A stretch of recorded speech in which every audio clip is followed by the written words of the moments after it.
नमस्कार दोस्तों अगर आपके पास किसी संपत्ति या जमीन जायदाद के विवाद में कोई ऐसी एफआईआर आती है जिसमें धारा 406 और धारा 420 आईपीसी, हम यहाँ इंडियन पिनल कोड की बात कर रहे हैं, हालांकि बीएनएस आ चुका है, दोनों एक साथ लगा दी गई है, तो ठहरिए। कोर्ट के कई लैंडमार्क फैसलों के मुताबिक किसी एक ही मामले में छल यानी चीटिंग और अमानत में खयानत यानी ब्रीच ऑफ ट्रस्ट दोनों कानून एक साथ नहीं लग सकते। जी हाँ, आपने बिल्कुल सही सुना है। आज के इस वीडियो में हम समझेंगे कि सिविल मामलों को ज़बरदस्ती क्रिमिनल केस बनाकर कैसे इस्तेमाल किया जाता है और सुप्रीम कोर्ट ऐसे मामलों में क्या रुख अपनाता है। तो आइए इसे बिल्कुल आसान भाषा में हम समझते हैं। कानून में दो अलग अलग शब्द हैं। पहला है धारा 420 यानी छल, चीटिंग।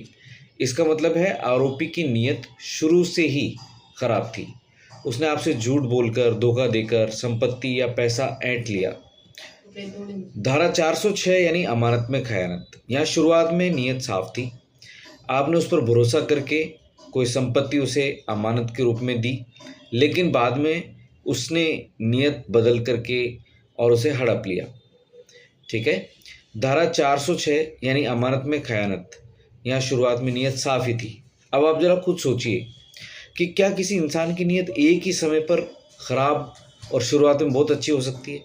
तो ऐसा तो पॉसिबल नहीं है ना। दोनों एक साथ अस्तित्व में नहीं रह सकते। देखो अक्सर क्या होता है, ज़मीन की रजिस्ट्री या किसी एग्रीमेंट यानी सेल डीड के टूटने पर लोग सिविल कोर्ट जाने की जगह पुलिस के पास भागते हैं ताकि दूसरे पक्ष पर दबाव बनाया जा सके। इसे कानून की भाषा में कोर्ट सेटलिंग या व्यक्तिगत बदला लेना कहते हैं।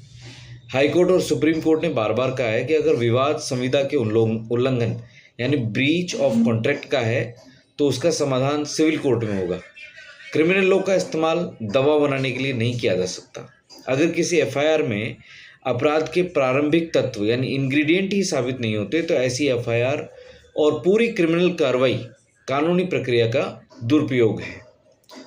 देखिए, अगर आपके खिलाफ भी ऐसा कोई झूठा मामला या सिविल विवाद को आपराधिक केस बनाकर दर्ज कराया गया है तो आप हाई कोर्ट में सीआरपीसी की धारा 482 यानी अब जो नया कानून है बीएनएसएस, उसकी धारा 528 के तहत एफआईआर क्वैशिंग कराने के लिए याचिका दाखिल कर सकते हैं। कोर्ट ये देखती है कि क्या एफआईआर से अपराध सिद्ध होता है या वह केवल बदला लेने के लिए दर्ज कराई गई है। अगर आरोप केवल सिविल प्रकृति के हैं तो पूरी कार्रवाई को निरस्त कर दिया जाता है। अगर आपको ये कानूनी जानकारी काम की लगी हो तो वीडियो को लाइक करें और उन दोस्तों के साथ शेयर करें जिन्हें इसकी ज़रूरत हो सकती है। कानून से जुड़े ऐसे ही आसान और काम की वीडियो देखने के लिए हमारे चैनल को सब्सक्राइब करना ना भूलें। जय हिंद।